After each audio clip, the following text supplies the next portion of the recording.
کابینہ کی اقتصادی رابطہ کمیٹی ECC نے دہاڑی دار مزدوروں کی امداد کے لیے 75 ارب روپے وزیر اعظم احساس پروگرام کو فراہم کرنے کی منظوری دے دی۔ ایک نجی نیوز چینل کے مطابق مشیر خزانہ حفیظ شیخ کی زیر صدارت اقتصادی رابطہ کمیٹی کا اجلاس ہوا، جس میں احساس پروگرام کے تحت 75 ارب روپے کی منظوری دے دی گئی۔ ریلیف پیکیج کے تحت مستحق افراد کو 12,000 روپے فی کس دیے جائیں گے۔ مزدوروں کے لیے منظور کردہ پروگرام کو مزدور کا احساس پروگرام کا نام دیا گیا ہے۔ مزدوروں کو 75 ارب روپے 200 ارب روپے کے پیکیج میں سے فراہم کیے جائیں گے۔ احساس کفالت پروگرام کی موجودہ 3 کیٹیگریز میں مزدوروں کے لیے چوتھی کیٹیگری شامل کی جائے گی۔ لاک ڈاؤن سے متاثرہ دہاڑی دار اور مزدور طبقے کی امداد کی جا سکے گی۔ وزارت صنعت اور دیگر اداروں کو اس ضمن میں میکانزم تیار کرنے کی ہدایت کی گئی ہے۔ احساس کفالت پروگرام کے 1 کروڑ 20 لاکھ مستفید افراد اس کے علاوہ ہیں۔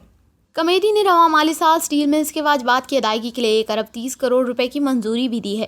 پاکستان اسٹیل ملز کے لیے اگلے 3 سال کے لیے ہر سال 3 ارب 85 کروڑ روپے کی منظوری دی۔ جنوبی افریقہ میں پاکستان اسٹیل مل کے عدم ادا واجبات کے باعث PNSC کے جہازوں کی ضابطگی کے معاملے طے کرنے کی منظوری دے دی گئی۔